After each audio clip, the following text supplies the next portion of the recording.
What's up, everybody? Welcome to the 10 and 2 podcast. I'm Mr. Smith, and tonight with me, I got Slick and I got Juju. How y'all feeling tonight, Slick, man? Hey, feeling what's up, good, feeling y'all? good. That's what's up. That's what's up, man. I guess we're gonna go ahead and start it on off, man. So make sure to save this so you can recognize it if it starts happening to you. I'm Kelly, the Workplace Mentor, and I help people navigate power dynamics and toxic situations at work. So be sure to follow if you want practical guidance dealing with this kind of thing. Now, workplace bullying usually doesn't start all at once, and it follows patterns. And once you know the patterns, it's easier to recognize when it's happening to you. So pattern one is attacks on your ability to communicate. You get interrupted, ignored, talked over, left out of conversations that affect your work. And this is about taking away your voice first. Pattern two is social isolation. You are excluded from meetings. People stop looping you in. You find out about decisions after they've already been made. And that is how witnesses and allies disappear. Pattern three is attacks on your work itself. And this is the one that is most commonly reported. Expectations keep changing. Deadlines become impossible. Work gets taken away or reassigned. You're micromanaged to an unrealistic level or set up to fail. And this is when performance problems get manufactured. Pattern four is attacks on your reputation. And now it is no longer about your work. It's about you, your attitude, your tone, your personality, your fit. And this is when concern gets weaponized. So, question for tonight is: do bosses, managers, leaders feel threatened by you? What do you think about this, Slick? I think it happens a lot, especially in the higher positions. And I mean, it could be money, it could be something more personal. Uh, Sound like a lawsuit to me, waiting to happen. You don't think it'll be hard to prove that your boss maybe gave you work beneath your abilities just because he can, just because he don't like you or something? Now, I don't think it'd be hard to prove. Documentation, pattern trail. Yeah, maybe it's a possibility. What about cases where maybe, okay, let's say y'all are discussing something and you correct him, and then after that he decides that, okay, um Slick thinks that he knows everything, so I'm gonna send him over here to another section because it's harder over there. Do you Oh think you no, can prove that? I feel like that it's a conversation need to be had, Right. and What, it's what about always you, Juju? somebody. Somebody always got a boss. That's very true. What about you, Juju? It's, Um, a lot of times in management, there are ways to get around um, being called out or somebody going to HR because they feel like you're attacking them. Um, these things are pretty easy to do to people, especially if the work dynamics are fast. Like if it's a fast pace and you have to turn over projects really fast. It is easy to do. It is easy to box. We call it boxing out.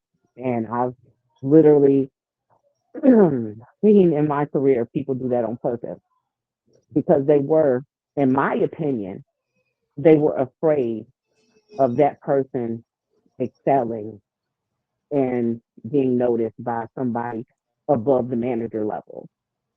And that individual he worked well, did what he was supposed to do, always on time with projects. And that's what they did. They targeted the fact that You know, he really didn't communicate a lot. Like he communicated well, but he wasn't one of those people that had to be in your face smiling all the time. He didn't want to do that. He didn't go to the bars with them and try to socialize or anything like that. And then they started questioning his work and his work ethic, and eventually he was let go. And there pretty much was nothing he could do about it because there was a paper trail. And that's um when you're talking about, hey, a lawsuit, that especially in a lot of states in the South, you have to be able to prove wrongdoing. Like they have to see it. They have to be able to look at the information and clearly ascertain that you were harassed or that it couldn't have possibly meant anything else. Like if they sent you an email and said something like, "Oh, you're gonna pay for this," like that is questionable. That's not seen as a threat because it could have been something you were talking about, Girl Scout cookies, or they, you know what I'm saying. So you have to be very clear. It has to be very clear, and a lot of times it isn't, when people don't get retribution for that. Right. I certainly agree with you.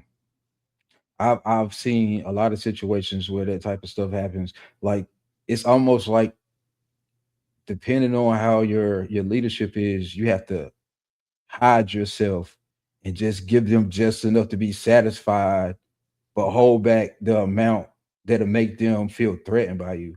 And that's a really messed up place to be because you can't be yourself. You know what I'm saying? Like you're Mm-mm. actually limiting yourself and you're cheating the company because like this is my personal belief. I feel like if the owner was the one evaluating talent, a lot of people in leadership today wouldn't be in leadership, and a lot of people who follow them would be the leaders.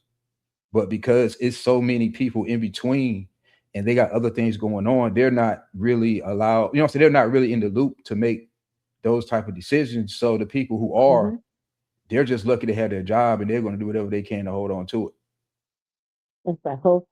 I literally just had this conversation with a friend of mine who is going through some issues, but and I told her the senior vice president, the vice president, those are numbers guys. They don't give a damn what color you are, what's your sexuality. They don't care as long as you making them numbers hot because all they do is look at reporting.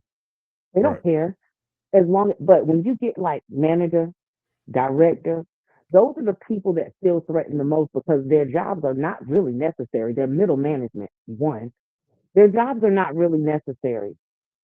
9 times out of 10, they got that job because they know somebody that knows somebody. And unfortunately, the crazy part about it is they hire people that know the job well so that it can look like the managers are performing well. Then the directors and they're like, hey, how did you start getting these numbers? Where are these numbers coming from? And they get threatened by their job that they're not supposed to be in those jobs, man. And it's the director level, they're worried about numbers. Anything under that, they're worried about their job. Period. They're Right. worried about their job. They don't care about the company. They don't care about Right. what's going to happen. You could be the best thing for the company, numbers wise, but if you're a threat to them and their job, it's going to be a problem, and you're going to see it. Right. Right. Because like I've seen situations where, you know what I'm saying, like they're like monitor a person and see how they move, see what they like, and see what they dislike. So it's like they're kind of building a list. So Yeah. if you're not what they expect for you to be in regards to appeasing them, they can like give you Mhm. all the negative things you dislike on their list. And the things that you Yeah. do like, they'll try to take it away to try to control you. And if that don't work, then they'll just wait for you to get upset so they can find a reason to write you up. Then they can Right. start damaging your character. Because a Yeah. write up is one thing they can use against you to keep from giving you a promotion. Yeah. Yeah, Yeah. it's all tactics, and Yeah. I And that, found. Oh, go ahead, go ahead. now those tactics, are usually what's used against a lot of Black women, and it's a hostile work environment. Um, when it comes to those kind of things in corporate America, and I'm not going to say we're the only one that experience it, but it's definitely very prevalent. The try to get her to react as the angry Black woman. Um, I've had, I've experienced that myself, like trying to make me act out. What are you doing here? Like, you know what I mean? Like trying to make you act outside your character because that's what they feel. Talking about my hair or my nails or my clothing to try to make me lash out. You know, like it is, it's very prevalent. And what I've seen is men tend to go through the avoidance. Like you know, I've worked with a couple of Black men in corporate America, and people just stayed away from them. It's just like, what the hell? Like, you Yeah. just, you know, I would talk to them, and you know, he'd be like, you can't talk to me because it's going to cause too much attention on you. Oh, bye. We in this together. Like, we all in here together, you I, know? I I think the biggest reason for that is because people try to paint this illusion like Black people in general aren't intelligent. So Yes. if they can, as long as they can keep people who say so matters away from actually having a conversation with you and seeing how you Oh, think, yes. then they can kind of hold. That's another way of them holding you down. You know what I mean? Like if the boss maybe wants to meet you, or they say, well, such and such done a good job. When can I meet? And Mm-hmm. they be like, oh, well, she's or he's busy doing X, Y, and Z, but Uh-huh. I could pass the message along or whatever. Nine times 10, they don't Mm-hmm. even give you the message. You know what I'm saying? You know? Yeah, Right. I caught the end of it, but I've been through something like that before. Yeah, I actually met the SVP in the last company I worked with on accident because he came looking for me. He's like, who's Christina? Who's this? Oh, I said my name, but and I'm like, what in the world? Like, what did I do? I'm gonna get fired. He came looking for me because he saw a report. He didn't care anything about what I looked like.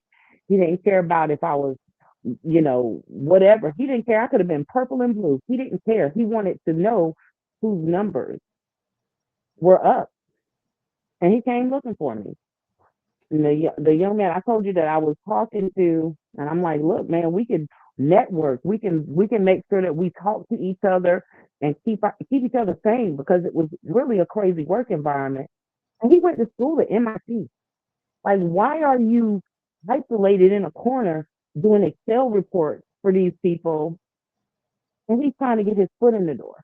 You know what I'm saying? Like, it's crazy ways for them to do that. Like, he's doing all of this work and nobody knows that he's doing it. Not even the people that he was working with. That's bonkers. And they're thinking that he's just there coasting. That's nuts. right, right. Because MIT alone should get you should get you into a lot of doors. Yep. You know what I'm saying? But that's what they'll do to people. Like they'll find some type of way to isolate you all to yourself and bury you. I've been in situations where like the person above me was like telling the people around me, the people that I did communicate with, who knows my intelligence level, telling them behind my back that I didn't want to learn anything. So they came to me like, bro, like such and such said that you don't want to learn nothing. They He's were like, I probably came to you because confused. that don't sound like you. So You the one that taught me. So how can you not want to learn nothing? I was like, man, you already know why it is.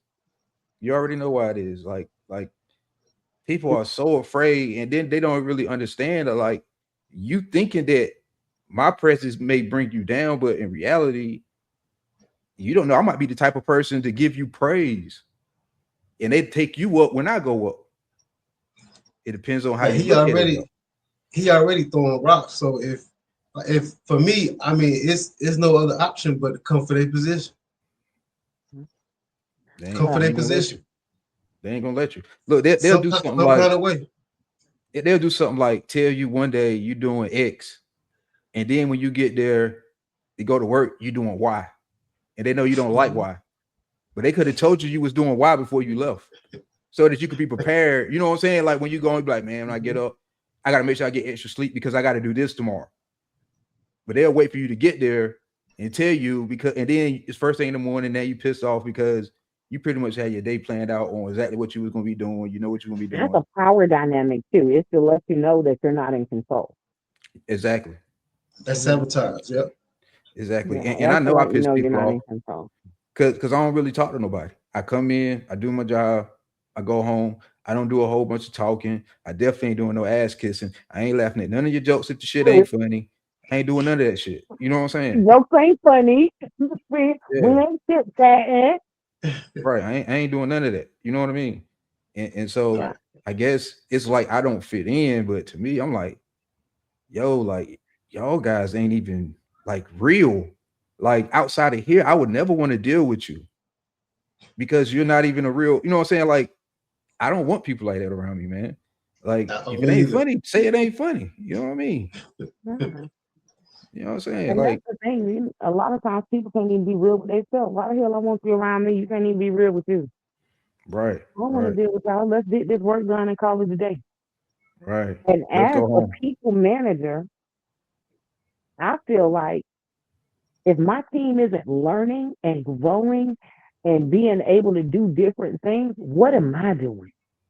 What Right, am I doing? You know what I'm saying? When I get, well, first of all, it's the wrong mind state to think, oh, somebody gonna take my job. I want somebody to take this month. I want to go somewhere different. So in that aspect, you don't have any goals for yourself. Because no, if I leave this position, who's gonna take mine? Who's gonna take it? If I'm hoarding information, if I'm not training someone to take my place, if I'm not training someone to learn about reporting, if I'm not teaching them to do the things that I do and teaching them how it works and what am I doing as a leader? Because that's really what you're supposed to do. You're supposed to make sure that your team knows the stuff. You're not supposed to oh, they know too much. Maybe my team's run smooth because everybody know everything. Even if they don't work on everything, they know the whole process. They know how it works. So if it gets to right. them and something is missed, they be like, somebody missed something. Let's take it back around. So when it gets to QA, we're good because it's already been checked. That's how you have a smooth running team. That's how you keep the morale high. And I think these bosses and these managers that intentionally cut people off at the knee, they're messing with their best people, and and that's just probably factual. They're messing with their best people, and they are never going to get anywhere. They're never going to get anywhere. Nah, they'll be They in that too Can't same busy be being spot. functioning afraid. like that. They too busy being afraid that they training or they bringing up their next replacement because they're Right. comfortable where they at. They don't want to move up. Hmm. They don't want to do That's nothing 'cause- different. So that's yeah, that's because they ain't learning. Yeah, they ain't trying to excel. Like Right. you can't you can't that's the whole get in the point. way of a moving train. When the train Right. moves, you gotta get off the tracks. I don't agree with that. Savvy Like if you got somebody that's just as good as you, I mean, that take the load off of you pretty much. and do. And it help you, you know what I'm Do saying? But Yeah, it come take on the over see, pressure here and off do of some you. of this stuff. but see, here goes Yeah. that thing. They'll give up the workload. They don't want to give up the power. They don't want to give up that point Yeah. where if you say something to them in front of somebody, that they gonna have to weigh who to actually listen to, and not just I'm your boss. You gotta listen to me no matter if this shit makes sense or not. You know what I'm saying? And that's the difference. Like y'all having a conversation, they're like, well, I think this is the way, but like, well, maybe we should try it this way. And then the person who makes the final decision is listening. In some cases where it's mutual respect, they're gonna listen to the best idea. But in other cases, they're gonna just go with him because they're like, well, let's go with his idea. Even Right. if it Well, don't work out, even if it's the same thing you've been doing, getting you the same results, we can go his idea anyway. You know what I'm saying? Like it's kind of crazy. but even that's crazy, right? Because let's say I have a team of 20 people. You know, they're split up. They do different things. They do it daily. Do I do that daily? No. So when we're talking about making decisions for the team, I want them in the room with the other people, the people that make the final decisions. So you don't need to ask them. They're the ones that know how this is going to affect our process on a day-to-day basis. Ask them. Look, how is that hurting anyone? And that's what I don't understand. Like, you so fragile in your position that you are afraid for someone else to get an accolade, for someone else to make a suggestion that makes freaking sense outside of we're doing it this way because it's always been done this way. That's crazy work. That's Exactly. crazy work. And any C-suite level manager or director, SVP, if they see that kind of stuff happening, they ought to question themselves like, this person messing up my mind. Because Yep. that kind of mind state is literally crippling to a company. Right. Right. And Because how you gonna be? Oh, that's so disgusting. yeah. Those kind of people, they didn't have no power growing up. And the first chance they get a little bit of power, they want to keep that title. Right. And tell you the truth, they may not even be bad at their job. It's just about the fact that just the idea of this person don't have to kiss my butt. He do his job well. He's the last person. I'd rather bring up a person who don't know what they're doing that'll just do whatever I say.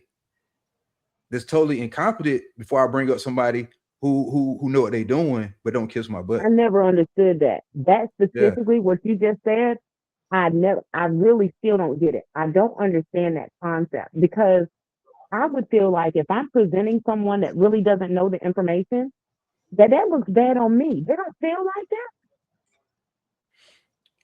All they care about is what works for them. They don't care about the other side of it. I mean, but what do they gain from that? If you like, what do I gain from presenting someone that really doesn't know instead of presenting the person that I have on my team that knows? What do I gain from that? Like, what are they trying to gain with that play? That's what I don't understand because I've seen that happen like a lot, and I'm just like, what are you doing? It's almost like they're trying to humiliate them, but I don't understand what they gain from that. Because they still get the butt kissing. They rather keep getting the butt kissing. Oh, And okay. and it's crazy. They rather get the butt kissing and somebody who don't really they rather get the submissiveness for whatever Okay. reason, either fear of losing your job or just because you don't know what to do or because that's your Mhm. boss and you feel like that's what you're supposed to do. Because like some people believe in kissing the boss butt, like they're gonna do that right off the gate. You know what I'm saying? They don't like people who show them respect but don't kiss their butt. To them, that's weird. Like it's Mhm. like they rather have people afraid of them than somebody just to respect their position. Because I may not respect you, but I respect your position that you hold. I think that bothers them. Okay. Because anybody that's my boss, I'm gonna show them the same respect. Yeah. You know what I'm saying? But you as a Respect. person, That's it. Respect. But you're yeah, not kissing nobody ass. yeah, that's what I'm saying. They rather have a butt kisser than respect. They rather have people in fear. Okay. Okay. Now everybody deserves respect until you show that you don't deserve respect. Right. Yeah. That's true. Like, I'll do And the respect, but I'm not doing nothing crazy or nothing extra because I'm grown too. We're adults here. Let's get right, the job done. I'm not going to right. disrespect you, but at the same time, we're going to mutually respect each other. You know what I'm saying? I don't care Right. what position you have. You still a And person. you gonna tell me what the goal is. Right. Like you're gonna tell me what the goal is because you're not gonna have me in the dark. And see, What that's the type of person I am. What's the goal? What are we trying to do? Where are we at and where are we going? They And don't I like need me to know questions like that. everything. Yeah, exactly. I But need they to don't know want the you to know process everything and everything. because if they want to manipulate you, if you know everything, then you know when they're trying to do it. But if they keep you in Mm-hmm. the dark, they can tell you anything they want. They might be trying to get you to do their job Yeah. because you don't know everything. Mm-hmm. Keep your And friends I close don't, and your enemies closer. yeah, Yeah. I'm a firm believer of being a team player and all of that, but sometimes, sometimes the people that hold these positions purposely cause like a drift in the team, like a split. Mm-hmm. And I've seen where they would start shit to where other people like, were afraid to talk to you or didn't want to have a discussion with you. And that the only reason that's a problem is because it affects production. It affects Right. production because I still have to work with these people to get things done. But Right? see, they kind of like it like that because as long as y'all not talking to each other, y'all can't never work together. That means I could tell him Right. one thing, I could tell you another Yeah. thing. If I like Yep. him more than I like you, I could tell him to do less and make you do more. You know Mhm. what I'm saying? Yeah. Yeah. Okay. Like I've I did. never been that type of leader. Um, I learned how to lead from my mother, from how she did things. Um, I used to go to work with her. She was a manager, you know, CNAs, all kind of stuff. So um, the way that she worked, and I loved it because everybody loved her. They loved seeing her coming. They loved knowing that she was going to be on shift. She was a nurse. Because she's not fixing to ask you to do nothing that she ain't going to do. She talked to everybody the same. She treated everybody the same. She was never rude, nasty, mean. She just wasn't that type of person. And she wanted everybody to have, if they wanted to learn more, she wanted them to have that opportunity. And, if you got a team of people and they're stuck at a plateau, that is definitely your fault. And I learned that from her. So when I have a team, my goal is to make sure that we are learning constantly, learning something different, learning something new. I do manager classes, leadership classes, making sure they understand how to do Excel spreadsheets, making sure they know, you know, things that you might need in reporting, how to put a report together, things like that, because it's important when you get up in those levels of leadership that you know those things. I want you to be prepared. Right. I want the And people underneath me to grow. Like you're almost yeah, like my children. Like you're a reflection of my leadership. Why that's, would I want? that's Why would I? exactly what it is. Yeah. So like I'm always gonna put my best employee out front. Like, yo, this is my guy right here. Like this dude right here or her. Oh, bro, she got it. You know what I'm saying? Like I'm gonna put them out there like that. A lot Yes, of people they try to keep them in the back, like they the ugly redheaded stepchild. You know what I'm saying? Like don't nobody talk to her. She yeah. like to stay to Some, herself. She got an attitude problem. You know what I'm saying? That's probably some the of my hardest working person proudest, on the team. yep, Those kind of some of people my usually don't proudest last. moments. Yeah, Yeah, and the you type They know, of take they, person that they they take when their they see the services background like somewhere that, else. yeah, they leave. They definitely leave. yeah, some of my proudest moments. Um, I've been in and out of management since I was 16, and some of my proudest moments were within the last 5 years. I actually had several several people graduate with degrees, go into career fields that they want. Um, and I wrote a lot of letters of recommendation, and I've never in my life felt more pressure not to do so, but I did because that's what I believe in. But people, especially at the time, the leadership that I was working for, did not want me to encourage that. And I'm like, what are y'all talking about? You gotta be supportive of your people. Like these people, they feel confident enough to come in from an entry level position where they had no experience whatsoever in an office to go get their education and go apply for a job that they were scared that they were going to get turned down for. I'm proud of that. I'm proud of that because that means that I did something right. You know what I'm saying? I did Yeah, something they and I they only gave them mad. the courage. They only mad because they got to train somebody new, and they thinking about all that experience and all that cheap value just walked out the door. Oh, they've been Yeah. here for like So, 3 years. They know everything. And we were only paying hmm them this. Now they gone. Now we got transferred to hmm brand new and actually pay what we pay for what we get. Because well, once your experience go past how much you make, they winning. You know what I'm saying? They winning. They happy as I don't know what. You know what I'm saying? and you, but honestly, you always have an option to offer them more money. Right. When I get, like, and this is any company I ever worked for, if I get a 2-week resignation or a 30-day resignation from an employee, I immediately ask for more money for that employee.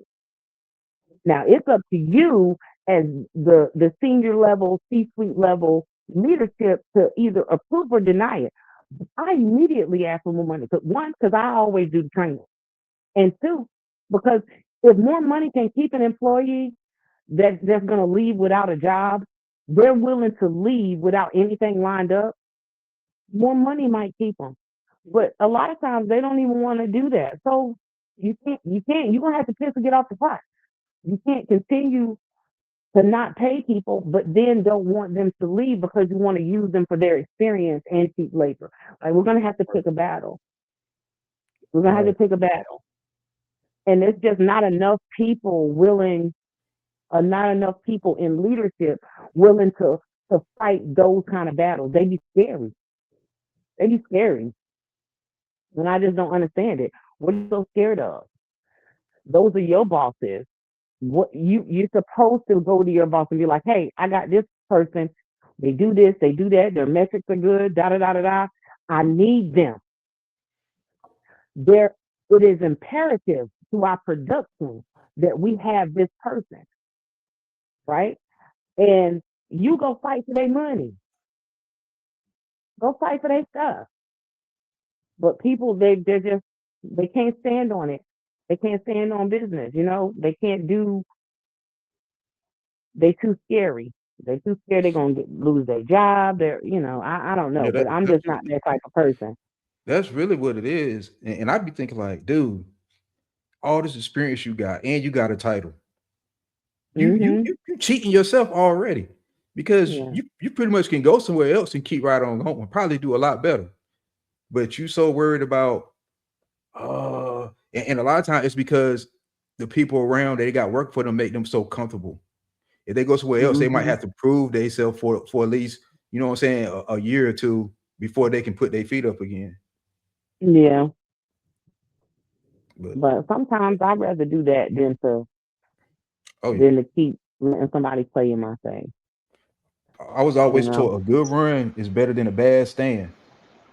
Yeah. I I like ain't, I that. ain't about to I ain't about to let I I them. like that. I just chimed in, you guys. How are y'all? Well, What's how you up? How you doing? doing? It's been a day. It's been a weekend, really. So evidently I may have been mistaken about the meets. So it is every night at 8. No, it's not every night. We try to do them every Thursday Okay, at every seven Thursday. at seven at 7:30. Okay, okay. Cause when I got a message from Juju and she was like, "Are you coming tonight?" I was like, "Tonight? I didn't know about it. Can y'all see me?" Yeah, Yeah, my we can see bad. you. And now you text It's me and all I didn't good. even respond. We've been in here talking. I get it. I definitely get it. But what was the subject? Just about working for like leadership who are like threatened by you, whether it be that Ooh, you know your great job well topic. or that you're educated, whatever reason they feel threatened by you, so they kind of treat you funny. I'm gonna go ahead and tell you. I'm going through a situation like that right now. Literally. Um, let me get myself together. Um, so I am still currently there, right? It's for a plasma manufacturing company, and I knew somebody that worked there before I got there, but I never said anything to him. I let my skills and my resume speak for me. And when I got there on my first interview, the center director was like, so do you know such and such? They work here, and they couldn't stop talking about you. I've heard nothing but great things about you. Cool. That's great. I purposely didn't say anything because I wanted me to be able to do it for myself, not, somebody hand it to you type thing. So interview went well. By the way, I had to do 3 interviews. I had to do an interview with the center director. I had to do an interview with the regional director and his partner. And I had to do an interview with HR. And all of them passed me with flying colors. The only thing that HR said that they felt like I can do better is basically I need to toot my own horn more. That's it. That's all. So, okay, finally start. I noticed like when I got there, it was like a little bit of bad energy once I got out into the areas and whatnot, and couldn't figure out why.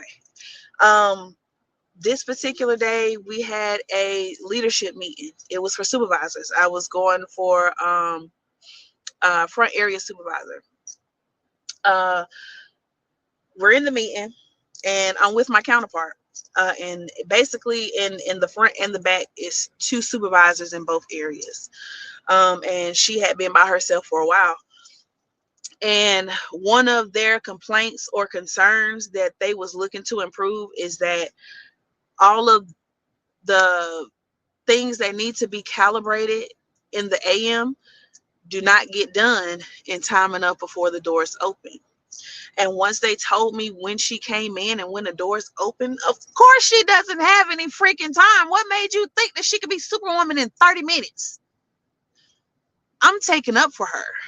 And as soon as I let this leave my lips, I felt the energy change. I'm a real spiritual person when it comes to energy, and it's like I can feel it shift as soon as it does.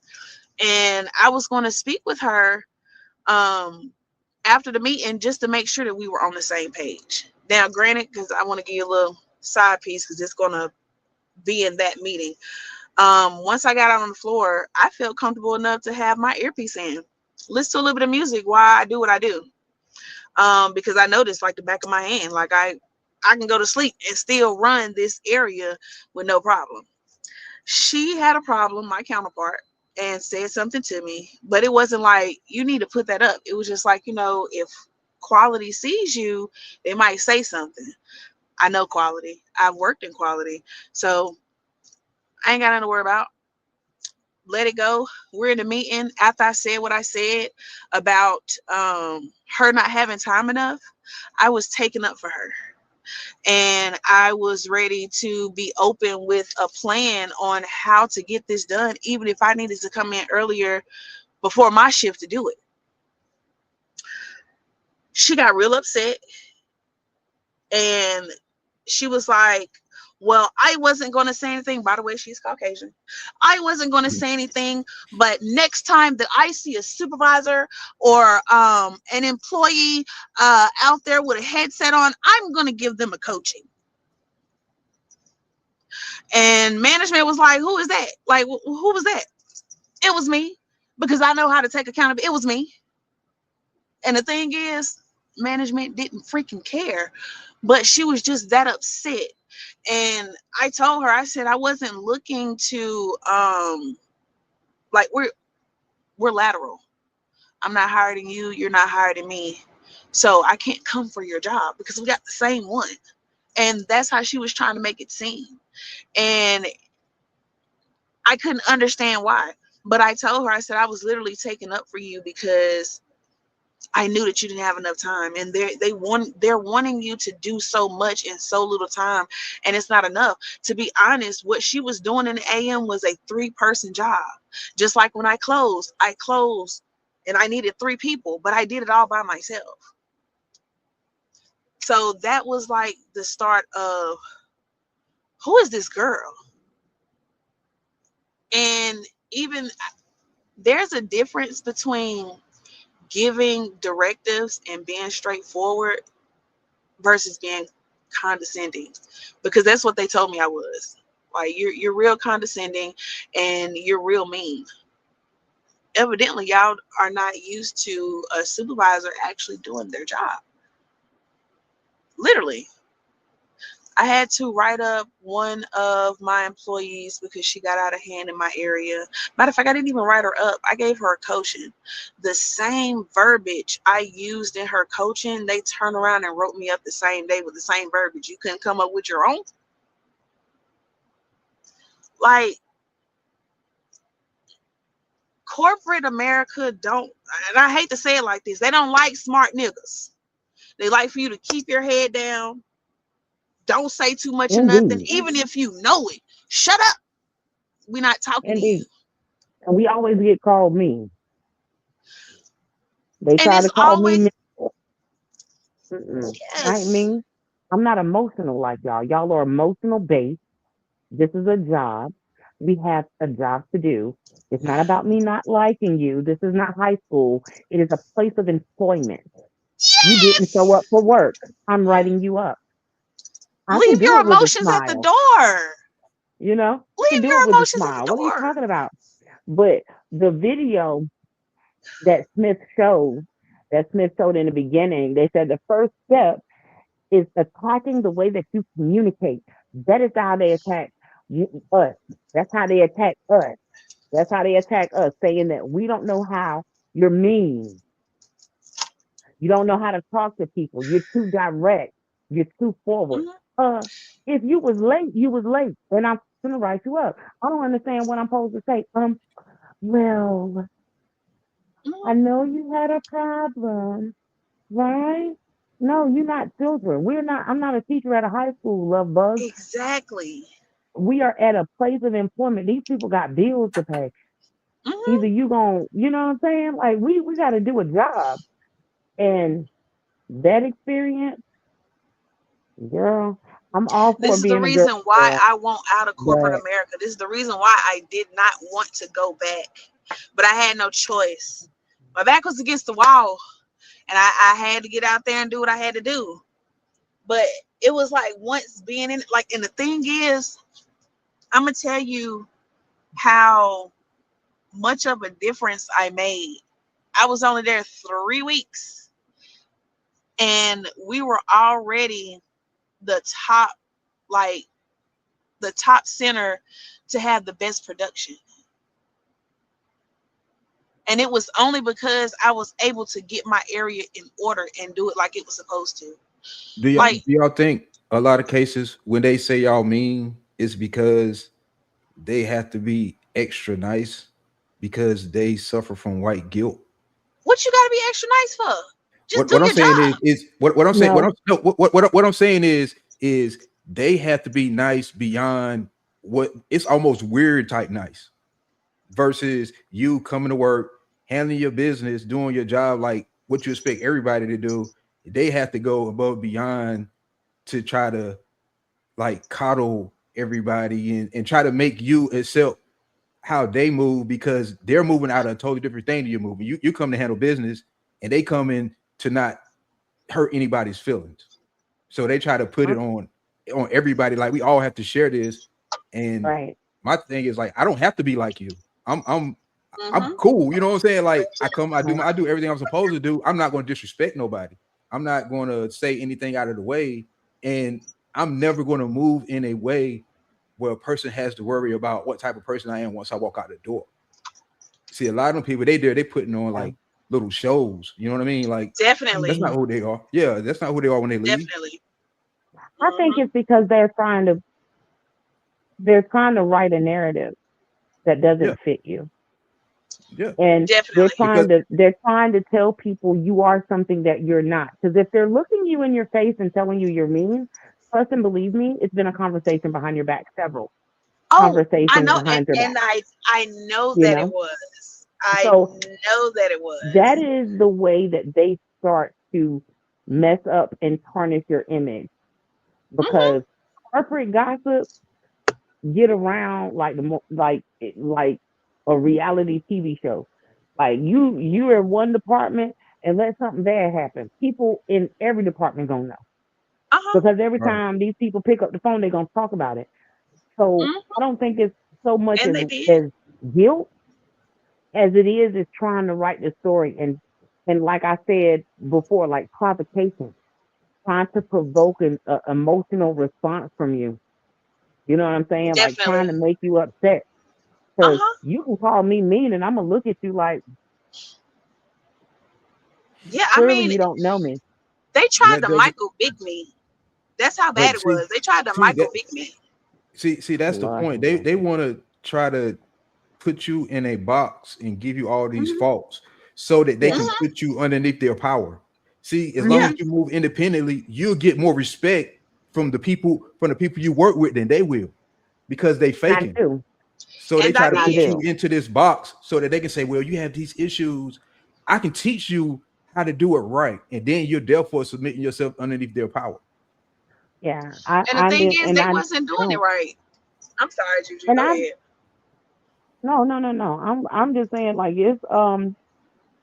it's to the point now where, and it's I've been in corporate America for years upon years, but um I do know that they try to provoke an emotional response, and unfortunately, I've trained myself. You know what I'm saying? Like I don't respond emotionally. No, I really don't respond emotionally to most anything because I don't care. But they know that you know your shit. When you know your job and you know that you the top of the top, they the only thing they really can say is about you personally. They want to try to dig. They want to try to take people's opinions of you Hmm. and put those you I'm not intimidating. You're intimidated by me. That shit ain't got Hmm. nothing to do with me. That's Nothing. you. You're Even being intimidated by me because I'm silenced. not about your bullshit.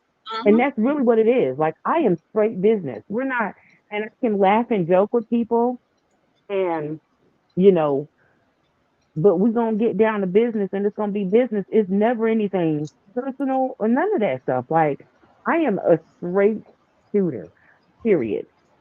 And for somebody to come to me and say, hey, you was mean to this person you show favoritism to, with this person you did this, I'm just gonna look at you like you're tripping. And I'm sorry you feel that way, but Hmm. no, let HR prove it. I don't know what you want me to tell you. Like I really don't. I don't know what you want me to tell you. And I'm just gonna move how I move. But my team always respects me. You know what I'm saying? And trust and believe they don't always like me, They're but not they supposed to always like you. respect how I move. You know what They're I'm not saying? supposed to 'Cause like you. yeah, they don't always like me, but they always respect me because they know that one, I'm always go to bat for y'all because that's my job. My Hmm. job is to represent y'all. You know, corporate America. Well, I'm about done with these people myself. This is why I am so focused on, pushing this tax preparation service I have as far as I possibly can. Because I can't, if I can, the amount of time that I put into these companies, I can be putting into my own company. And that is like what still keeps riding around in my head. Like if you can do all of this. So I mean, when I first started that position, I ended up getting my car repoed. So I had to take three buses, no, a Uber or a Lyft, and three buses to my job, Mm, and then the same coming back. And then when one of my coworkers found out what I was doing, she was like, "I'll come get you." However, I close, they open, so I'm there at hmm 5:30 a.m. Yeah, Even if they needed help in the AM, I would go and help, then clock back out, and then wait for it was time for me to clock back in. Clock in at my regular time and do so. Like yeah. that's how committed I was to this position. Like I it's know it's somebody who ridiculous. I know somebody who did that exact same thing, right? And they had been at their job for a long time, and then they applied for this supervisor position. They got denied, and the new person came in and fired them and told them that they were still in time. That's messed up, right? You're not. They weren't supposed to be Now, clocking one in thing on the other about it, shift I to did. help out. Like Yeah. that's crazy work though. But because see, they that overclock, center is they- so understaffed. That center is so it's understaffed that crazy. it didn't make any sense. Like, we only had maybe 1 or 2 flabs at a time. 1 screener in the front, maybe 2. They normally had 2 in the AM, and it's just me when we close. And I gotta run that area and another area all by myself.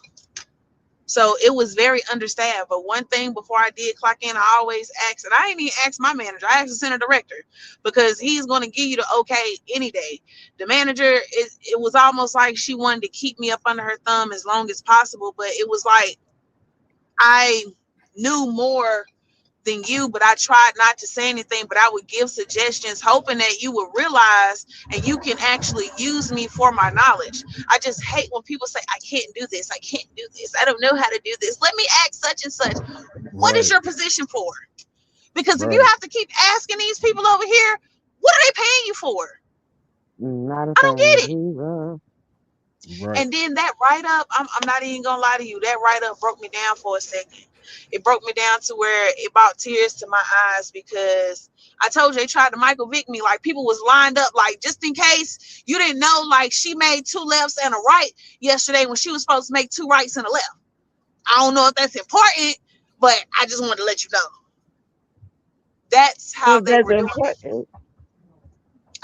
That's how they were doing me, though. Like, hey, it was crazy. And then it was like, that's probably their culture. Their culture probably don't require accountability, and you bring accountability with you.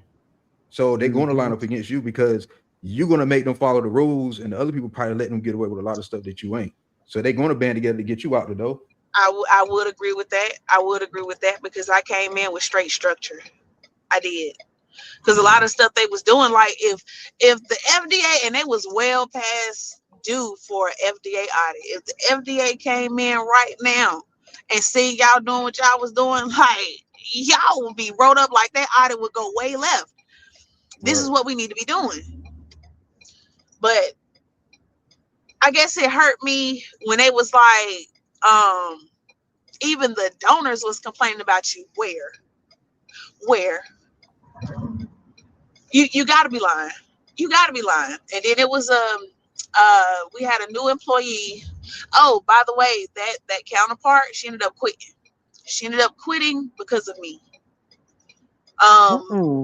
We had a small issue, and I tried to work with her. I attempted to work with her, and my center director said that we needed to figure it out. I attempted to do that. It didn't work. So the next leadership meeting, I brought it up. She would like to take her lunch as soon as we get busy. Does that make sense? Can you at least take your lunch 30 minutes before? Oh no, I have to take it at this time. What are you here for? And then when they realized that I could screen people in 3 minutes versus 15 minutes, that's what put us on the map. That's what put us on the map for us to be the most productive center. Again, this company is very small.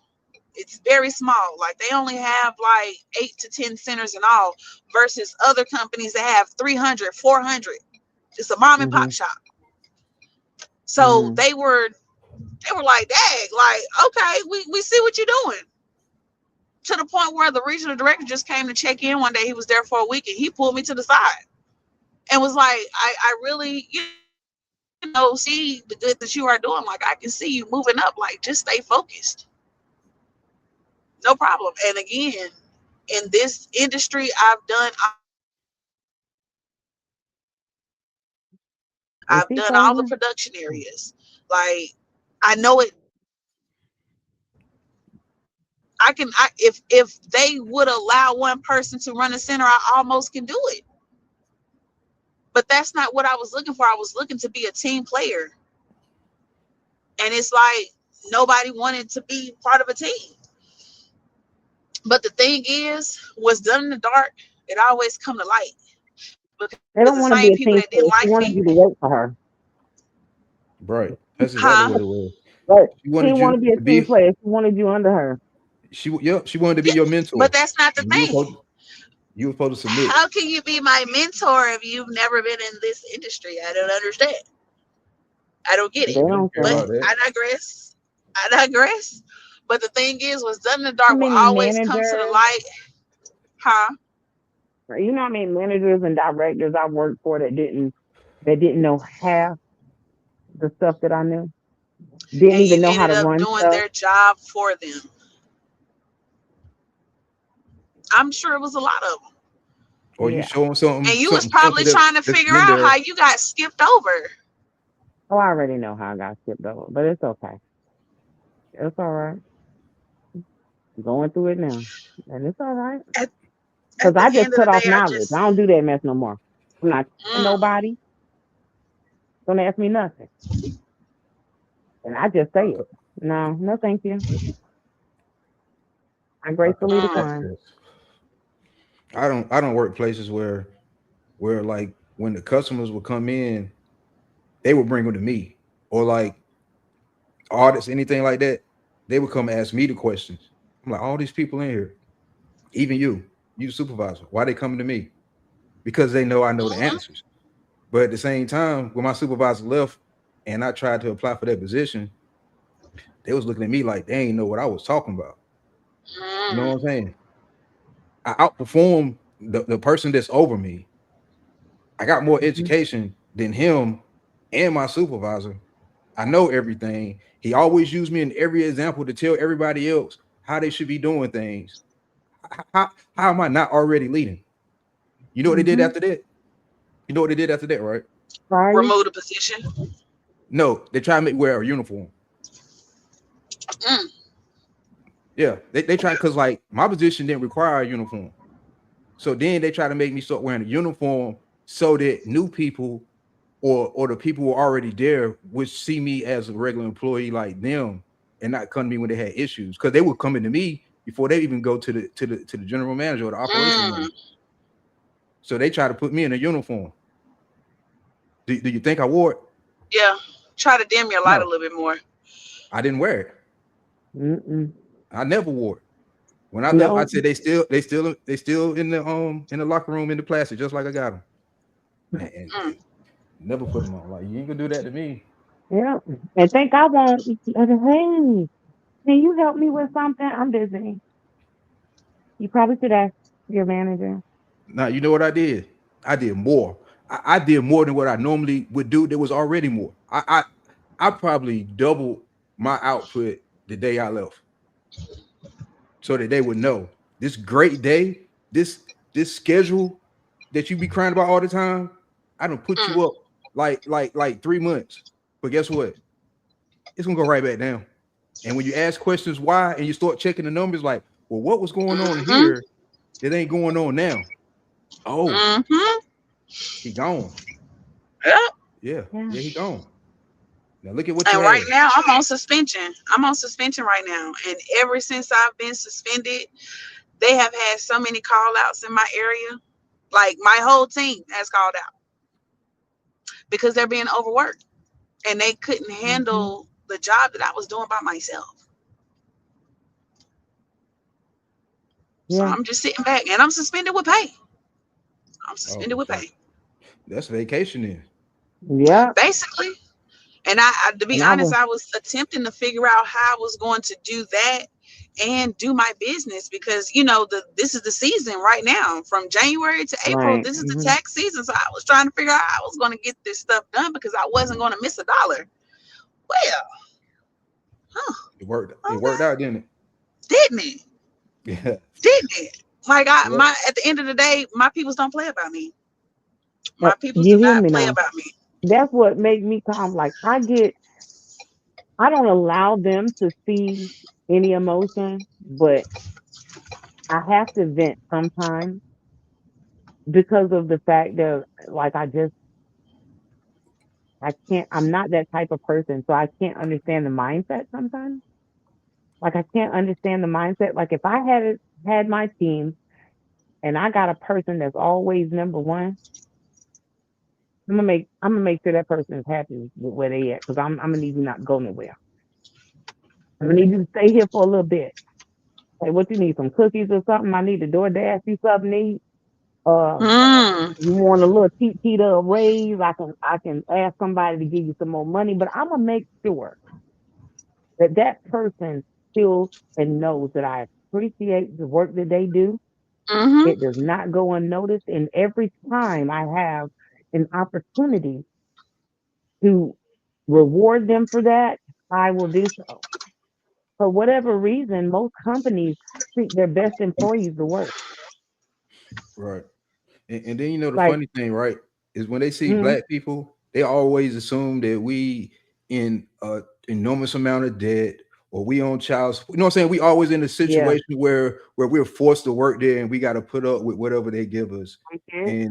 And they be absolutely wrong. I be telling I them, I'm say, like, look, dog, if you think I'm running around on child support and I'm in debt or I got my bills is behind, nah, bro.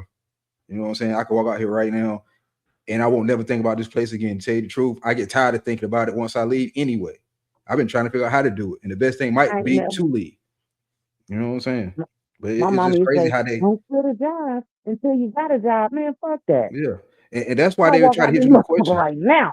They start asking, you got a family, you got kids. They want to know what you got going on so they can figure out how they can, if they got something Yeah, against you that they can yeah. manipulate you or something. I got Yeah. all of that. But you know what else I got? I got hustle. I got Right. grit. I Right. got Definitely. some get it out the mud, baby. Don't play with me. Don't let this corporate face fool Exactly. you. You see? Right. Don't let it fool you. Because at the end of the day, I go back to the roots. Right. You understand? Stop trying to play in Mm-hmm. my face. Yeah. You know? And and and that's the thing. They really do think that they be having people in a chokehold. Mm-hmm. Ain't nobody Mm-hmm. got time for that. You know, Can I got y'all time still Can't for see that. me? afford. Yeah, we can see you. Okay. Mhm. Yeah, they be thinking like they can't afford to leave. You know, cause Hmm. I don't heard them say it about other people. Like, oh, he just had another kid. He can't go nowhere. He's stuck here now. You know See, I'd what be the like, look, people bro, come here, bro. yeah, They think that you know what I'm saying. You stuck. You know what I'm saying. Yeah. But you bro, when might I have to take it leave, up. I got your phone, and when I leave, bro, I got you. You know what I'm saying. When I leave, don't do no overtime. Oh no, I don't do that anyway. No, They be I'm talking hating about that. no, I'm saying like you tell them motherfuckers when I leave, these niggas high and dry. Don't do no overtime. Don't come in. Don't answer no questions. You work your shift and go home. Because that's another thing. They try to capitalize off of it. And sometimes people do be needing that bread and they be like, okay, Yeah. I'm gonna try to, make up for them. Nah, because they're gonna treat you like shit as soon as they hire somebody else to take your place. Yep. Like they do that. They think they smart. I be like, just like when people try to get me to train my replacement. And I just be sitting there like thinking, like, you really think that I don't know what you're trying to get me to do? You know? And previously, in previous positions, I wouldn't really say nothing. I just wouldn't teach them. Now I'd be calling people out. So, because Right. I want to know. So you want me to train the people that you want to replace me? You don't find it odd that it's going to take Okay. 4 people to replace me? Like I start asking the hard questions and holding people accountable. Because what you gonna do? Tell HR? What are you gonna tell them? Mm-hmm. Record all of these meetings. Record them. That's the way you get back. That's the way you stop things from happening. What have I've had people I wouldn't even let call me. Don't call me. Email me. So I have a paper trail. Don't call me. Wouldn't accept not their phone call. And you can't tell you had a HR representative say no. They can't say it's insubordinate. You don't have to talk to them. They can email you. You're not cutting off every line of communication. You're just saying that they can't speak to you directly. That's it. Email me Right. and have And a paper that trail from those people. and that piss people off who want to have like control and power. Cause Yep. they want to be able to just reach you whenever they want to, and you're supposed to answer right then. Man, anybody got time for that? And then the thing is, man, this the thing. It be men, and they want to be able to have a tone with you. Yeah. They want to be able to have a tone. I don't play that too heavy. You know what I'm saying? Because you're not fixing to talk to me any kind of way. Or Right. they want to be able Hey, to call you girl. Like they want to be able to disrespect you on the phone where it's not really recorded. They're calling you on a cell phone. It's not a recorded line. So then when you want to report the disrespect, it's hearsay. No, we're not doing that. Email me.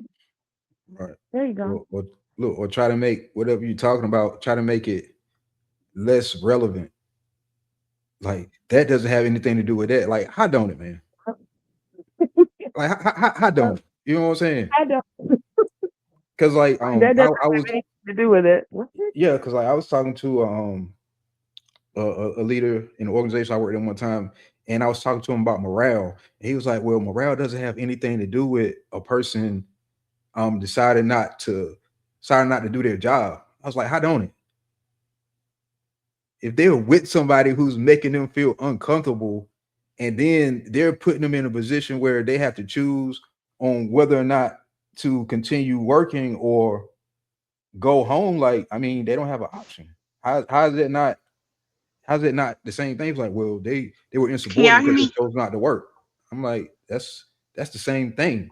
It's just Oh, two same different things. thing. I'm like, No, okay. I was like, okay, you're gonna say whatever you Hello? need to say to prove your point, we hear you. and I get it. Okay. But you should really read my resume so you can know how to talk to me, because it might work on some of the other people you got here, but you can't. You're not going to do that to me. I rather not even talk to you.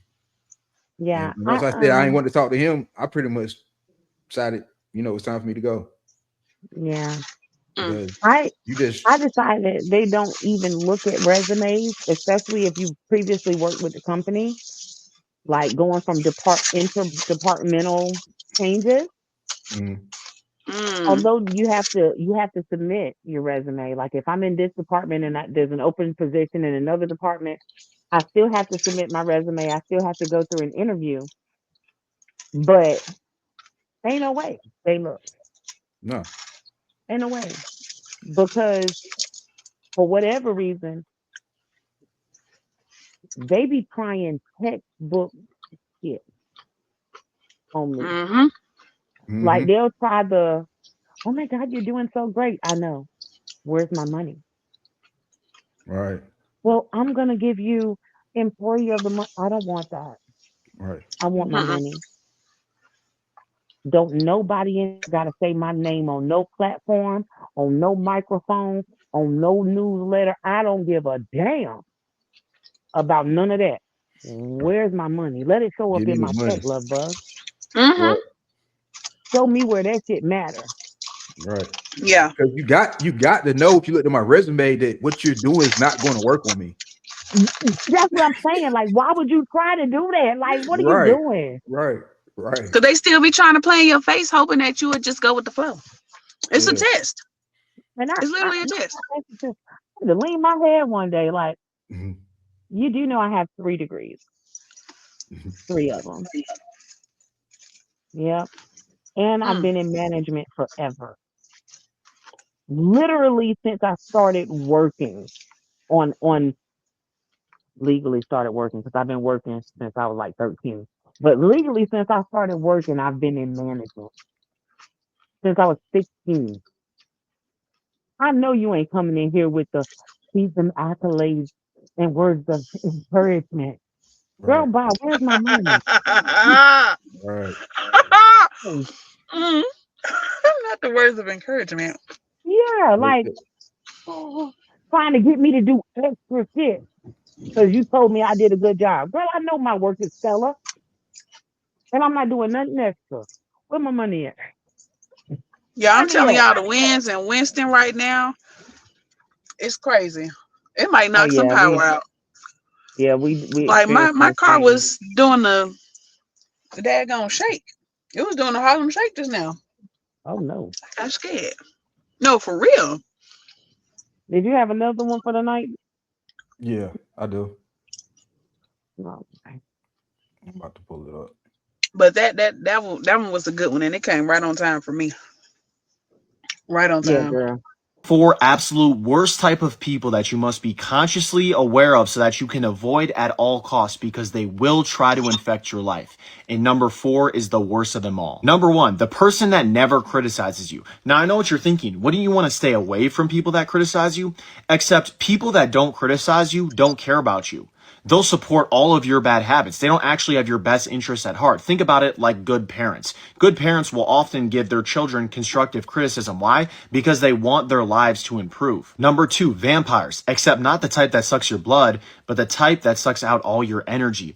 They actively try to drag you into things that don't matter, whether that's gossip, whether that's side quests, doesn't matter. They're coming for your two most valuable types of currency, attention and energy. Number three, hyper ambitious but lazy people. They're so dangerous because they lead you to believe that they're actually doing something and that they're worth spending time with. But when push comes to shove, they don't get anything done and they're just wasting your time. And number four, by far the most dangerous people that you must stay away from at all cost.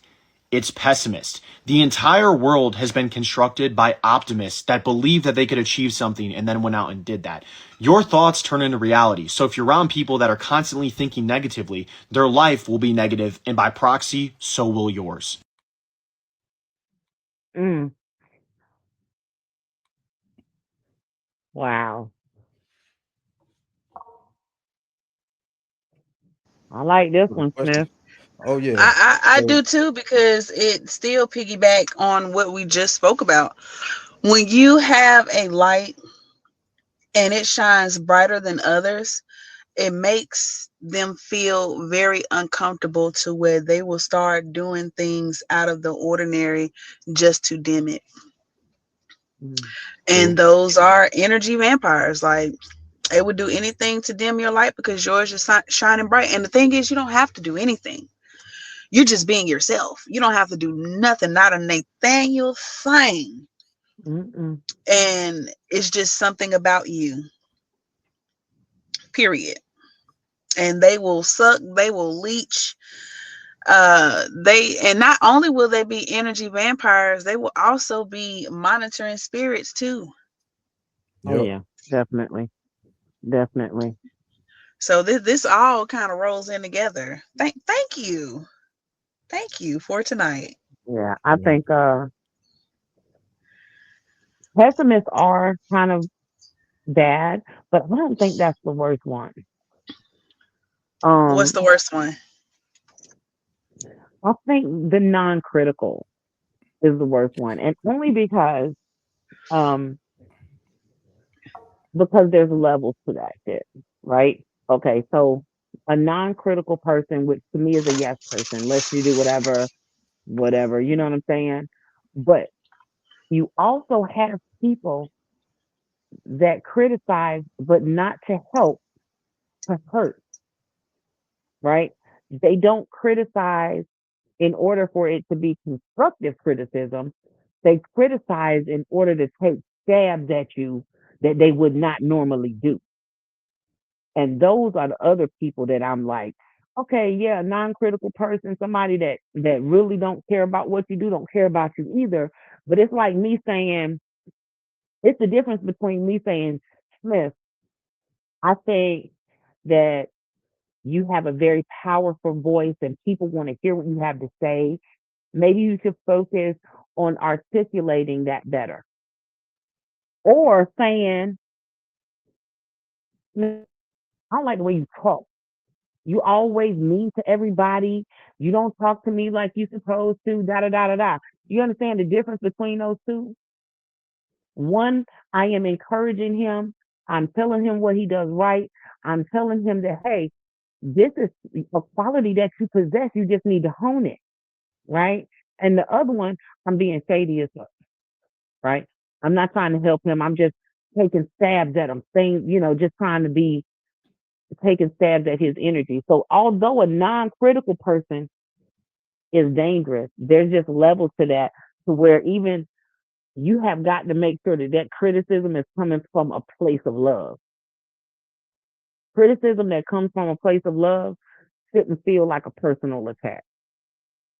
Right. You know what I'm saying? Like, that shouldn't feel like a personal attack. Ambitious and lazy, for y'all. Yeah. To me, that's my number one, because I if I you're know dealing it's yours. if you're dealing with somebody who ambitious and lazy, like, and if you're not careful, they'll have you doing stuff thinking that you got backup, and then the moment you need them most, They they ain't ain't gonna be showing up. around. Right. Yep. They're gonna disappear. You know what I'm saying? And I've dealt with that with people I know. I've found myself in relationships with that type of person. Relationship. And Yep. that's the worst, because you already got a situation with this person. Y'all connected, and you trying to do stuff and they acting like they want to do it. And then it's like a door. And y'all get to the door together. But when you walk in, you realize you're the only person to walk through it. And they sit back watching, But trying you know hoping what the you do all the crazy work. part is? They want you to stay in it. Right. Why Right. didn't They you want you just to do it without me? they want you to win now. They want you to win because they want to benefit. They just don't Right, want but to they put in the work want to do with the you. work. They don't want to do Right. the work. You know what I'm Right. saying? Like, and honestly, I'm gonna be honest. Man, fuck that. My people know I love them, but I'm gonna be honest. I have people that just wait around. They just wait around to see what I'm gonna do, Yeah. and I'm like, how does that benefit us? How does that benefit us if you're not actively helping me? Like, I Yeah. can get this shit done by myself, but it's gonna take longer. And you know the And when funny I thing get about it there, is, I'm not gonna take nobody with me. and you know the funny thing, right, is when we start talking about black community in these conversations, it'll be the type of people who say stuff like black people need to work together. Ooh, don't you do it. Don't you do it. And I'm being over here like, right? It'd be crazy, man. Like, Black people don't ever want to shop with nobody right. They don't never want to pull each other up. and say that. And it'd be some people that I know, and I'm like, I got a business, right? I don't recall you ever shopping with me Right. or anybody black. What are you Right. talking about? Talking about, Right. It's or just supporting it's anything that we've ever done as a black community. When black people were spending $2 bills, like nothing. You've never committed. It's like it's all in their head, but they don't want to put any action towards it. That shit right there drives me nuts.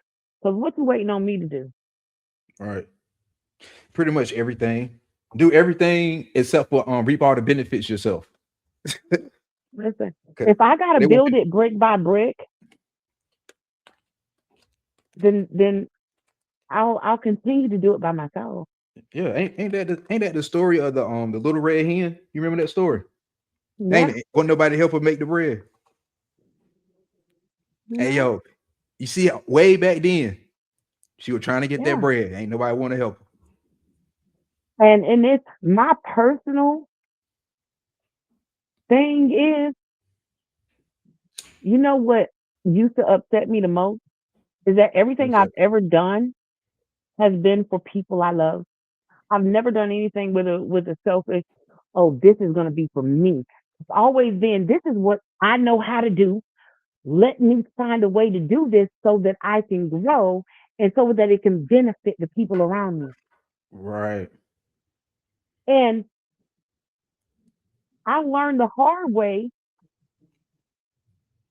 that shit really just don't work like that. Like I ain't even gonna tell you.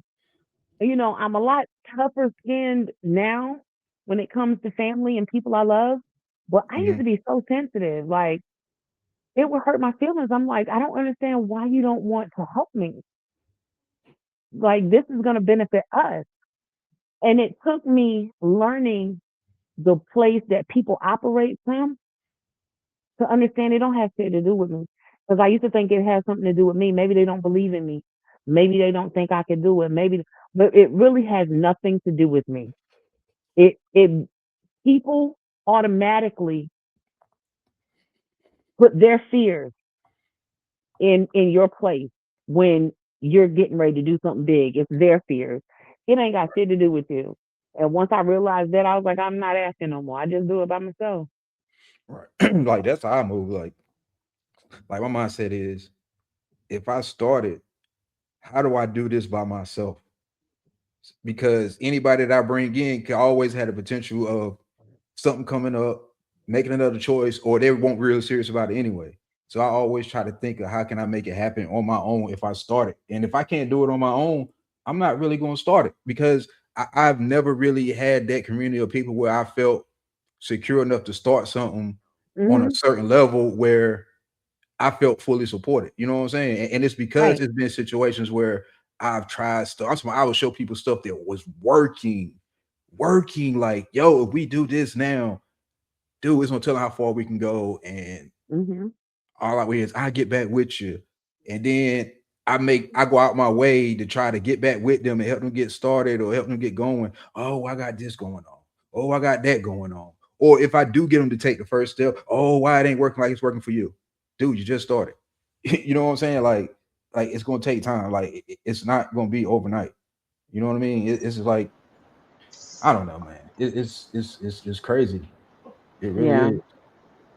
And I Well, you think know what? go You ahead. know what else, Smith?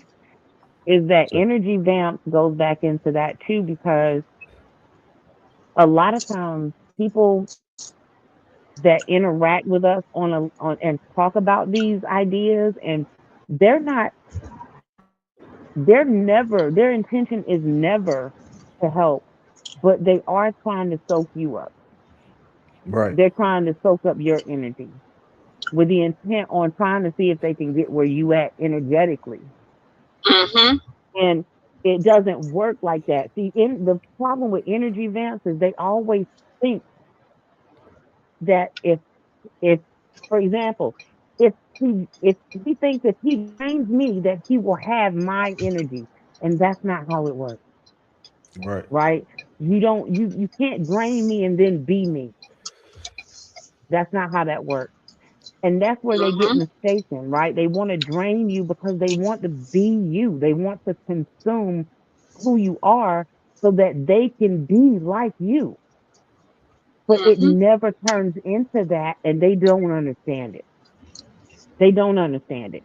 And one, because I know you ain't really allowing nobody in that field anyway, because as soon as you feel the slightest tug, you like me, you like, yeah, out of there, Yeah. but we ain't having that. But yeah, but we try to help out people. And I think I just got to the point where it's just, I mean, it might have been 7 or 8 years ago, but I just got to the point where it's just like, nah, I'm good. I'm not asking nobody for nothing. If I can't do it by myself, like you, if I can't do it by myself, I won't do it. Right. If I can't do it Mm-hmm. without my children, like if my children can't help me do it and I can't do it by myself, don't worry I don't about it. need I it. ain't asking nobody for nothing. Right. Mm-hmm. Because one, they always want to get paid, which I don't have a problem with paying people. Mm-hmm. Never did. But Or they if always you're, want to run it down about why you yeah, couldn't ask nobody else or why you couldn't go another route yeah. before you asked me. But if you know that we're starting at a ground zero means ain't nobody making no money yet. Let's build this shit first. Mm-hmm. And I got my own house, I got my own car.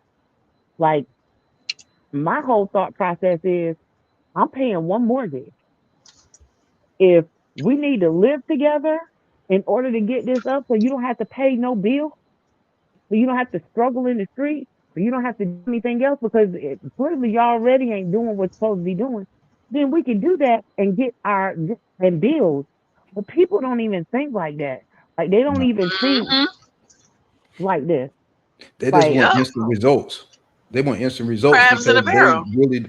they really don't really work for nothing. So they thinking everything supposed to come instantly. Like, Yep. oh, Crabs in we a gonna start barrel. this business and by next week I'm getting a check. Like, nah, what most businesses lose money what the first year, first first 2 years, something like that. And it's first probably even year. worse now due to the economy. You know what I'm saying? Yeah. If you ain't careful. So That's like, that's what a lot of immigrants do. When they come over here, they group together. yeah. Yeah. It's Mhm. probably like 10 people that live in a 2-bedroom apartment and they're literally Mhm. saving. Literally Hey, saving. hey, you know And something else sending they their do? at home. Everybody, like they'll get 10 people. Everybody every week know what I'm saying? They'll take a certain amount of money, and all 10 people put it in and give it to one person. And then the next week they do it again. That way they're giving each other loans without having to pay interest. All you got to do is pay back the loan. You know what I'm saying? But you can't even get people to do that even with $20. You know what I'm saying? I've tried that too. I tried it too. I've ran People were into some concerned about me residential taking their money. aliens. I've ran into some residential aliens that they live such a, what's the word I'm looking for? Not mediocre, but such a frugal life that when I did their Like taxes, minimal, like, yeah. why are you almost reaching 100,000? Mhm. 100,000 last year? What? And And you people say make where? money. In what neighborhood? Because they know the game. I mean, And and to be it's clear, like, 100,000 really ain't a lot of money. It really it ain't. really It isn't. really But is for not. one single person that does not have any dependents, Yeah, that's that's good money, crazy. but here that ain't That's a lot of crazy. money. Them immigrants be sending they money home, and they be buying houses and shit and getting real estate, buying and making commitments to their wives. Hey, I'm gonna buy us a house first, then we're gonna buy a rental property. Like they Yeah. putting stuff on And think about it. Airbnb. And if they ain't got money for the down payment, they're gonna come together. Same thing, they're Yeah, gonna come together, and that person gonna get boom. You know what I'm saying? They're gonna get down payment. You don't owe the bank nothing. I'm You probably know what I'm going out saying? again. you can't do that with I don't know. I ain't gonna say I'm pretty sure there's a community If you can hear me, I'm of almost to the black people. house. My phone keeps going in and out. Yeah, we can hear you. Okay. Yeah, that's I ain't gonna say there's not a community of black people that will do that. I mean, there probably is. I've seen where 20, 30 black people have gotten together, not even family, and purchased some land and have a family compound on it. So it's Yeah, possible, if yeah. you find the right people. But the discouraging part of it and the disheartening part of it is it really should be the people that's around you, the people that depend on Right. you, the people that love you, you know what I'm saying, or that you love, like the people that you support. It really should be those people. But again, the ambition, because And we got to and work over here. it's crazy. You'll trust me to call me when you need money, but you won't Mhm. trust my idea that we all come together and make something happen. Correct. Right. So they just want you to take all the risks. Yeah. That's really what it is. They want you But to what take all I the risks. but what I started saying to people, and this is not just family, is that you may not like how I had to come up, but trust me, I've had constant and consistent progress the last 15 years of my life. It's been consistent. Like, and it's been consistent. It didn't happen overnight, right? But it's been consistent, even through loss, even through, income loss, family member loss, even through health issues. It has been consistent growth. And that's more than I That's can good. say for a lot of people around me. So if I'm doing something wrong, maybe y'all need to do something wrong like me. Right. Because Mm. like I met somebody, they're black, but they're not from the US. You know what I'm saying? They moved over here. But like Hmm. they whole community, like They're original niggas. every time somebody come from over there to over here, like she provide them housing, then she make them a part of their little circle. Like their circle is, I think last time we spoke, they had like maybe 40 people, and all of them would like pay their bills with their first check, and then just put their whole next check into the pot, and they just take turns getting it because every time they get it, they getting like $20,000-$30,000 at Mm. one time without having to go to the bank. You know what I'm saying? I But they want to be trust a each part other. of that tribe. Yeah, see, it makes sense, though, right? It makes It sense. You gotta, does. yeah, It makes so much sense. because you Where ain't got to they pay at? no interest. And think about it. I think she said what, like, depending on how many people is like how long you gotta wait. But the more people you add when you do get your money, it's gonna be a large amount of money. Like you can actually go make some moves with that type of money. Hmm. And last Yeah, time what we they spoke, at? she was like she was trying to start one where everybody kicked in 1,000 because she was like, we want to get property because like they trying When to you buy get a property. chance, let me know where she at. So when they people move over Sounds like my here, tribe. they got their own land where they can go and do their own thing, like be self-contained. They want like a Chinatown for their people. And Mm. it's crazy hearing somebody that's not from here having a group of people that's willing to do that. Mm-hmm. But I can't even find people here that I can actually get that really want to do it or do it consistently. Like they get the money and they say, they don't want to contribute no more. But you're And not see, allowed to do. You got that's to, the thing. yeah, you got to stay in it at least until you pay back what you owe. You know what I'm saying? Mm-hmm. Or at least until everybody has gotten fulfilled. Exactly right. And if you do, if you get your bread, why would you not want to continue doing it? Right. Like I don't know. I would like to do that, but it be the logic like that has people around me so oblivious. Like it's just not connecting. Like, what is your doubt? If you get the money, what are you doubting that you don't want to contribute anymore? Like, that's dumb as hell. You know what I mean? Like, you're not going to contribute anymore after you done got $20,000, $30,000. So now you're going to keep the little $1,200 check. Right. Or why do you keep doing the same equation thinking you're going to get a different number each time? Yeah. 1 + 1 is always going to equal 2. You'll never get 21. If you want 21, that means you need to change the equation. And then on top of that, like they learn how to save. So basically, if they taking care of everything out of their first paycheck, you know what I'm saying? When they get that money, boom, they can save that. So they want $100 grand. You know what I'm saying? It ain't gonna take them long to get it. Like have $100 grand sitting in the bank and still be paying their bills. Everything's still paid. They don't owe nobody no loans. You know what I'm saying? And it also, that's also a problem though. That's also a situation because a lot of people live above their means. Oh I yeah. don't even, keeping like a lot of people, that first check ain't paying for shit. You got to use all that money to pay for your bills. You know what I'm saying? Like a lot of people are living above their means, but if you can, that would be something I would be interested in doing though. All right. If we could do that, like, yeah, because like I'm just letting y'all know I'm about to transition onto the Wi-Fi, so it might cut off again, but I'm gonna be right back if it do. All right. But yeah, because like when they move here, she like gives them rents to my rooms in her house for like really, really cheap. It's just enough to help her, pay her house off because when she pay that off, she's gonna go get another one. You know what I'm saying? And the rest of it, they just put in the pot.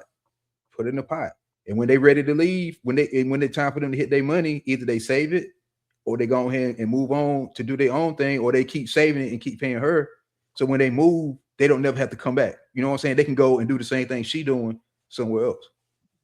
And see, I got, like right now I have 3 empty rooms in my house. Do you think that I would be able to do that with people and not have anybody involved? I would have to write a lease, like it just goes to the mind state of people, because legally I would have to have some kind of protection in place. And where she doesn't have to worry about that. Right, because they know what they got going on. Right. And if they ain't got nowhere to go, they, you know what I'm saying? They probably gonna have to go back where they came from. Yeah.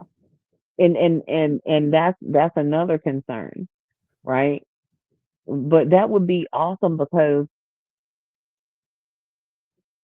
I don't know. I think that is definitely a way to help people and make sure that you can solidify your own stuff without having to stress. And kind of like beating the system, because this system is set up to keep us in struggle mode, fight or flight. And when we have that type of energy, that's what drains us, and that's what they need in order to keep us in that mimic, in that loop, going through the same thing over and over again. And I'm just, my goal now is to make sure that, one, I surround myself with the right people, too, that I do something that I enjoy doing and I make money doing it. You know what I'm saying? I get paid to do something that I love to do. Because when you do that, then you're free in essence, you know? Right. And it's a different feeling. You can vibrate differently. And I think a lot of other cultures kind of have that. That's why they're so keen on coming to America, not for the Western civilization aspect of it, but Mm-mm. because they have a better chance at using the skills and the morals and ethics that they learn here. Because, Yep. like, really, you think we would be able to pull together between you and I? Let's pull together 30 people that we could do that with. Right. I don't have none, Me neither. And but the yet, one that I think probably would, I would have to answer so many questions. By the time I'm done, I'll be like, man, you don't even sound like yeah, you gonna make it. You know what I'm saying? yeah. So you know what I'm saying? As opposed to her Because discipling, you know what I'm saying? because Helping basically people and people. in reality, it's just like you taking that money you got left over and putting it in the bank. Right. But at the same time, because you got it right there, easy for you to access, you tempted to Hmm. spend it. So basically, all they doing is just being their own bank with no And that's interest. cheaper. You know that. Yeah. But Yep. again, that's where it comes from. Wherever they're from, the culture there, what they're used to having and what they're not used to having. We over here, they've pushed materialism so much. Ain't Hmm. nobody trying to be uncomfortable. I say that you be uncomfortable now to be comfortable later. Right. Nobody trying to do that. They're not trying to. Right. I don't care about being uncomfortable for a little while to make sure I'm comfortable. You Exactly. know, but it's not the culture of America. Land of the free, home of the freaking brave. No. We're Mm-mm. supposed to be able to have whatever we want. Especially when we see immigrants having whatever they want. We don't as Americans, we don't think, oh, what did they do to get that? I What did think they sacrifice? I think a lot of it's because we ain't even came that far, but we're so far removed from the visual. Well, I ain't gonna say everybody, but from a lot of the visual things that will make people work together like that. Like standing in the welfare line, waiting to get the powdered milk and the cheese and stuff like that. Because we can go to the grocery store and get it. It's different than when you really had to sit in that line. Like doing that will make you hungry. Like, yo, I don't, you know what I'm saying? It'll ignite something in you versus now you can just go to the store and get it a part of your regular groceries, you know what I'm saying, Hmm. and stuff like that. But like, I mean, they still got that thirst. I'm pretty sure a lot of them came from an area where they had to band together anyway. You know what I'm saying? Like they was Yeah. already doing it before they came. Yeah, because that's survival for them. Yeah. And a lot of You times people, want to make it, yeah, yeah. you know? That's how they be popping up with these businesses. And cause like all of them ain't really got money like that. That's how they be popping up with them businesses like that. Yeah. We got where I'm at, we had a family move in. Uh and they are so adorable. It's an African family, and they don't speak any English. They're trying though. They got like Google Translate on the phone. I helped one of them put Google Translate on the phone, and it's literally like 20 something of them, and they're living in the same house, and they're Mhm. stacking money, and they're stacking bread, they're stacking money, and you see them go and get groceries, and they get like the bare minimum. I'm talking like they get big bags of rice. They get their own flour, like they cook. Ain't no eating out, ain't no crazy behind food, grocery bill. Like they get what they need and they make it. And you think about that. They're hand washing their clothes in the front yard, hanging Mhm. them up on the line. But in a minute, they're gonna be able to do something different. Right. That's being uncomfortable to be comfortable later. And Yep. these people don't understand it. Little boy working at the daggone store, at the corner store, he was talking about, and I'm like, yeah, but Next year, he'll probably have 2 houses. How many will you have? Right. He'll probably have 2. Like, you never know anybody's situation, and they're working their asses off to get what they need to get. And I mean, that's just not the. I'm not gonna say that's not the American way, but we It are is. almost, It's just a way that we never picked up on. But yeah, like, the other people that was here with us, they do the same. They kind of do the similar things. The dad work, he yeah, get money. The first thing he do when his kid graduate college, give him a loan. You know what I'm saying? yeah, No interest loan, but here you go to get you started. You know what I'm saying? get you started, yeah. And Yeah. that's like the same thing, but I think because we've had such a because they had such a head start, you know what I mean? We didn't have that same benefit that we would work more together. I don't know. I I I just think it's I I remember, the illusion of freedom makes us think that we are free, so we want to enjoy life like the other side. But like you said, because they're ahead, even though we can imitate what they do, it's not going to be the same way because they so mm-mm. far ahead. Right, right. Like, I don't think as a people we understand for the majority of us, like for most of us, and because there are some very independently wealthy Black people, but I think for the majority of us that come from poverty, low income areas, like we weren't really I- that we would need to band together. It was always you got to go out and get it, which is really, Mhm. yeah, you got to go out and get it. But we should be able to trust each other enough to put a system in place. Because how are you trusting everybody else that don't even have our best interests at heart, and you can't trust your own people? And it's crazy. We'll band together for a lot of negative stuff, though. We'll band Right. together. You know what I'm saying? Yeah. Let's go Don't let jump me have people no from a beef different or nothing neighborhood. like that. Yeah, yeah, we'll band together for that. They coming, you hear me? They Yeah, coming from miles around if I have a problem. You yeah. know what I'm Let's saying? have They gonna meetups. come. Let's go meet up at such and such house so we can get drunk every weekend. You know what I'm saying? And Yeah. just blow all the money we just made other than what we use to pay our bills. You know what I'm saying? Mhm. Living a fantasy. Let's, and that's another thing. Like, we struggle all the time. Like, this narrative of we're gonna struggle anyway. Just spend your money on what you're gonna want. What if I'm Right. already struggling? So let me get this right. This is what, if I'm already struggling, you want me to take this little piece of tech, and instead of saving it and paying my bills, you want me to go out to have a good time, Mhm. spend money on an outfit and drink, and come home and not be able to pay my bills. And that's supposed to make my life better. And look, and then Monday morning, you hate going to work, but you Hate got to it. go. Got to go. Got to go. Look, Got got to people. go. Look, Sit damn check. ain't missing no days, but can't even afford to take one off because you like, man, I need every matter of fact, I might need to go ahead and get some overtime because Yep. I done blew all my money. I done blew everything. I done did that so many times when I was younger, man. Me too. Not being smart.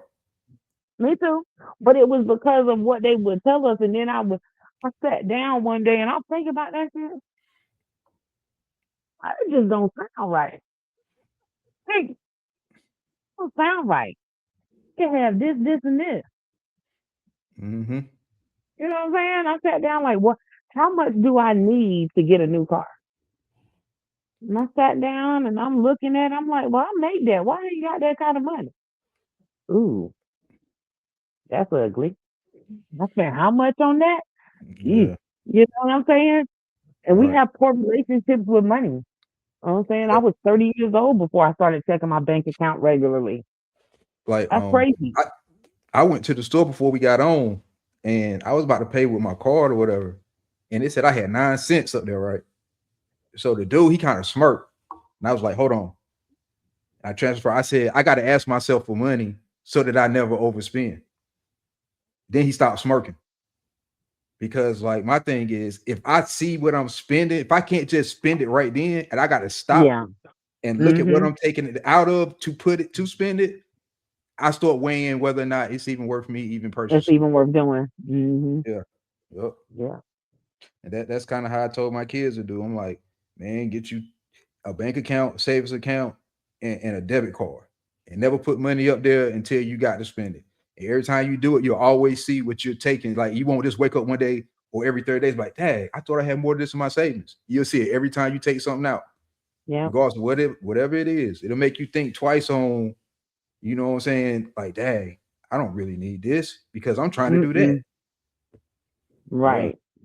I got to do something different. Yeah, subscriptions, Yeah. Netflix, and all them. Hey, look, my Baby. accounts get suspended. My accounts get suspended every month. Mine too. So I Because if look, I ain't I got it, you see, ain't gonna get it. yeah, I look, I see, well, what y'all got going on? Oh, Mhm. y'all ain't got no new shows, so I'll pay it next month. When such and such come out. Well, y'all got something new coming next month. I'll get you back next month. I ain't paying Right, this month. right. I You do ain't about that. to keep hitting That me. thing is funny to me. Right. That thing is funny to me. Like I'd be like, Yeah, what y'all got going on? I called the bank Mm-mm. and told them that one day. I said, do not allow nobody to take nothing automatically off this debit card. Because if it ain't up there, you're gonna try to draft my savings. I Yeah. leave it like that for a Mm-hmm. purpose. If I don't want them to have it, they not getting it. They're not getting it. They not getting it. Mm-mm. And I got if I don't really do automatic payments, but the subscriptions you kind of have to. So I have it on a prepaid card that I Mhm. can just transfer money to. Yeah, yeah, If yeah. I don't That's want it, kind you're of what not I do. getting it. Yeah, Mm-mm. Yeah, you're not. I don't put it up there till they Mm-mm. ask for it anyway. 'Cause I want to check and see what's going on.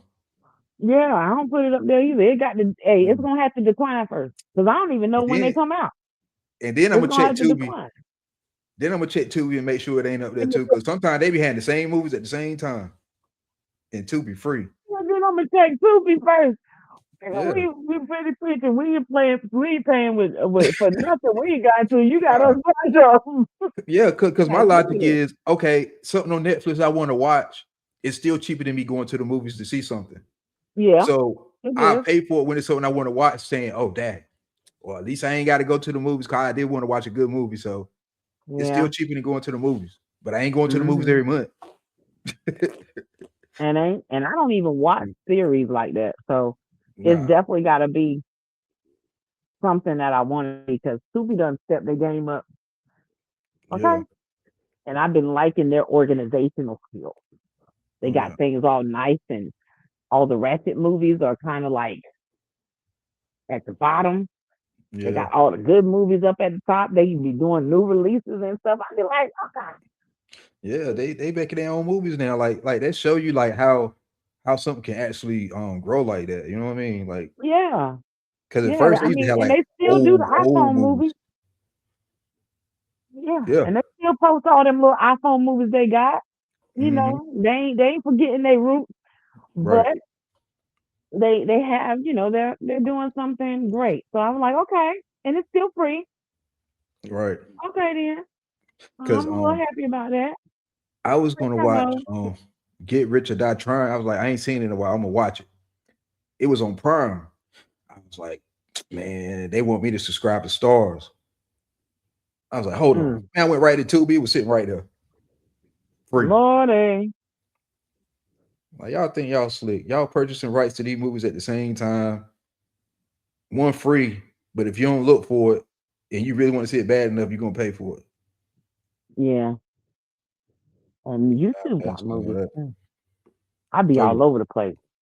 Oh yeah. I be all over the place.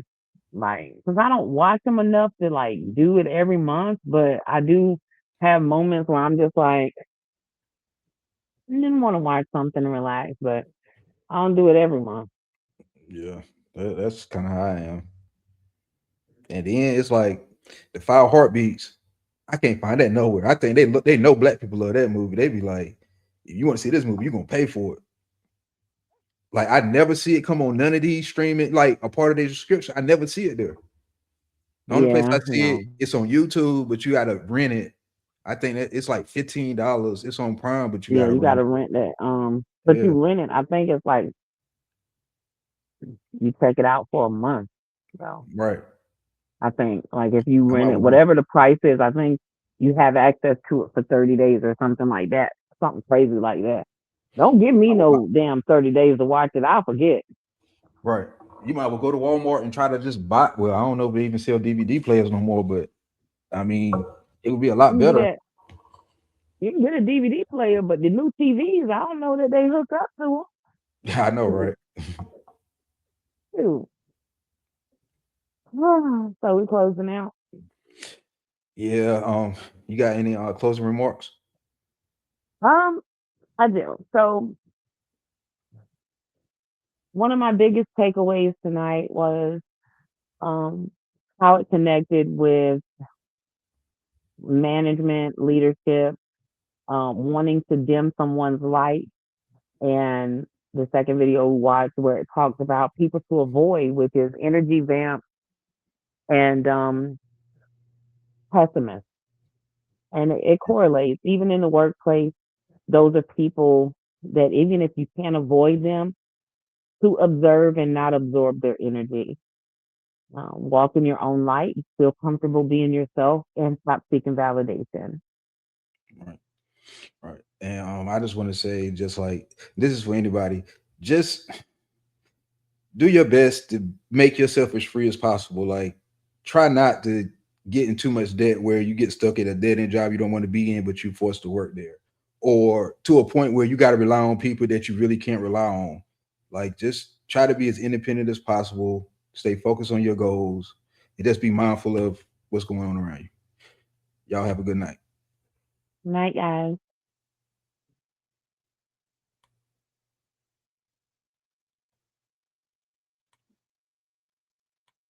You got me on froze.